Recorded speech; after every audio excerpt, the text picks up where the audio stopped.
says, says that a school teacher in Massachusetts. Says that a school teacher in Massachusetts, United States, who uses Harry Potter in his storytelling course, has gone viral in response to a student questioning about J.K. Rowling's supposed transphobia. Warren Smith was asked, do you still like her work despite her bigoted opinions? What happened next was a very swift and forensic lesson in critical thinking. Let's define bigoted opinions. What opinions are bigoted?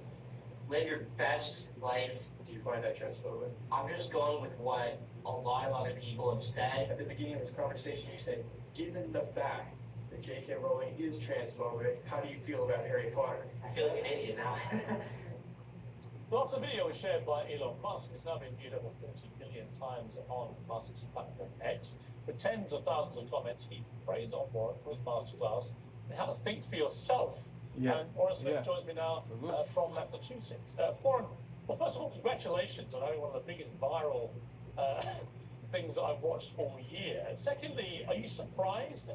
Because it's really captured, I think, a mood of people desperate to see teachers behaving this way, where you didn't take a position, you simply laid everything out and let the student reach their own conclusion. Facts.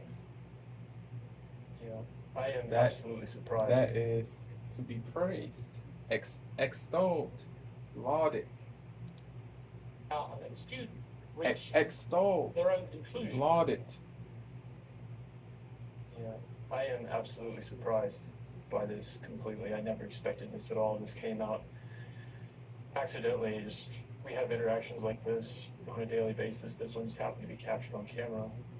We were conducting a broadcasting school. I teach multimedia and I teach students how to work with camera and how to be on camera, and the student was getting cold feet to do the newscast, and so I said, I'll show you, it's not difficult, we'll do a little warm-up, and here, I'll just sit here, ask me whatever you want. It's just a conversation. What's something interesting that we could talk about? What's on your mind? That's the question that came out, and you saw the rest unfold. It was really fascinating to watch the student, and credit to the student who was prepared to listen to you. I think because of the non-hostile environment you created, was able to go on a kind of journey of exploration. Now, I've been crying out for schools and universities to follow this path, where students can actually debate these things in a good environment, civilly, hear peacefully, other sides to an argument, and reach maybe a better conclusion than the echo chambers that fly around fueled by social media. And it was great at the end that he sort of realized in the end it was nothing really as offensive as he presumed from the kind of toxic atmosphere around J.K. Rowling.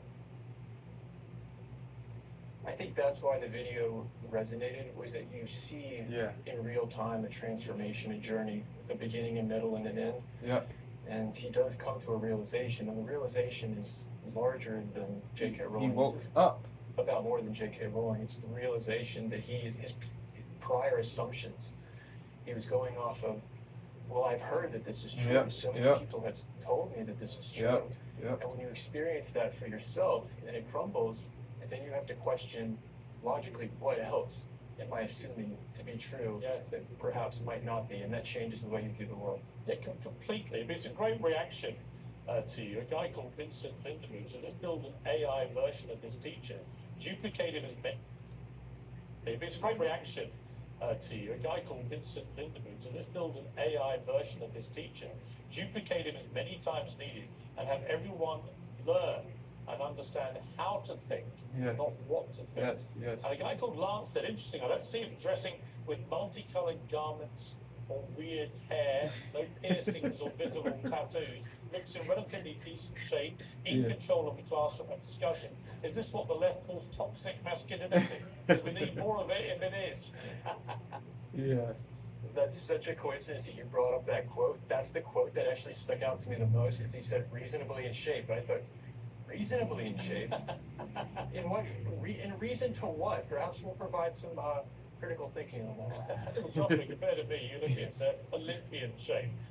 What's your message to other educators around the world who maybe have been heading to a bad place, where they've been almost teaching dogma, fueled again by maybe what X is saying or what Instagram or TikTok is saying? What do you say to them? To not be afraid to allow these conversations to occur, because these students have the ability to do what you saw in that video and to reason their way through these things Yeah. and to learn new ways to advance their life, but they will not be able to do so if not given the opportunity. Sometimes it just takes the right questions, just a little bit of prompting and leading by example. It's pivotal. Allow them to happen. Don't live out of fear. Not Yeah. dissimilar, actually, to the art of parenting, I can tell you.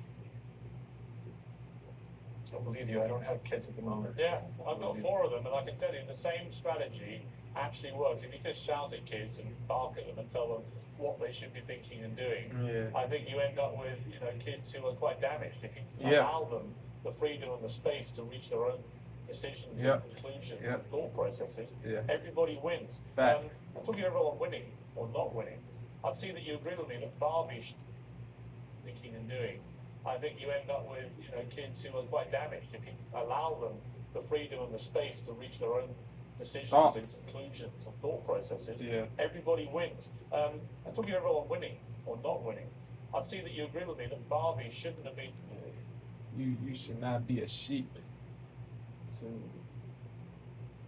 you should not be a puppet. You do not have to be a puppet to love somebody, to love somebody, to respect somebody. You do not have to be a sheep or a puppet. If you do have to be a sheep, that is very bad, very bad. If you have to be a sheep, that is very bad, very bad. That is not healthy at all, at all. If people say, if the people around you say that you have to be a sheep to love, to respect, that is very bad. That is very that is very bad. That is very bad. Facts.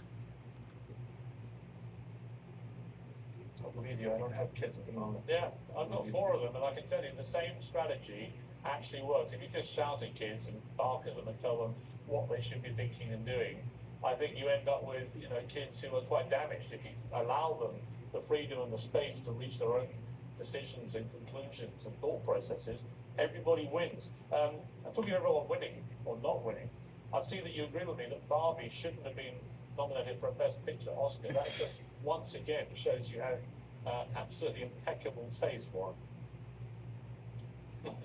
Well, I admire what they were able to do. It was extremely creative, being able to do something like that with a movie about a doll, Barbie.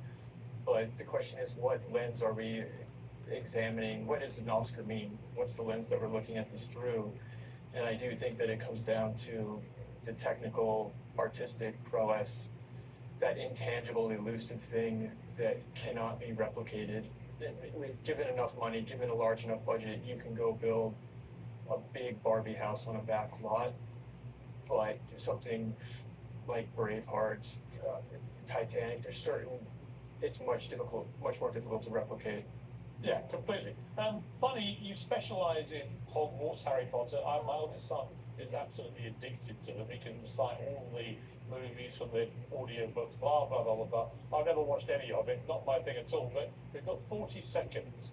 What is the best life advice you can give me from all your Harry Potter studies, which will enhance my life? Voluntarily accept the unknown and enter the unknown beneath the surface, perhaps the Chamber of Secrets beneath the surface of Hogwarts, to face the serpent and save Ginny, the thing that will turn you to stone when you see it, out of fear, perhaps. You've got to face it, and you can't be forced to do it. You have to do it voluntarily. That's what's going to make all the difference. Wow, Warren, you've almost converted me. Almost. Warren Smith, great to talk to you. Keep up the great work. We need more teachers you like very you, much. and it's a privilege to have you on the Yes, show. sir. Thank you. You can watch Warren's full video on X. Go look it out. Great. Yeah, let me know what y'all think. what y'all think. Yeah, he's cool, bro. That yeah, yeah, yeah,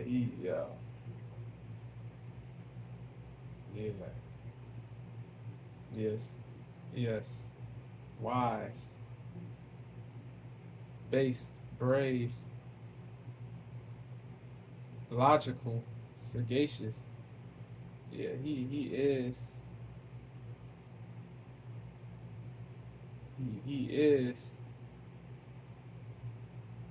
not devoid of logic. He is not devoid of logic. He is not devoid of logic. I highly laud that guy. Yeah, yeah, yeah, yeah. Courage, courage, courage, courage, courage is laudable. It is necessary. It is necessary. You have to have that.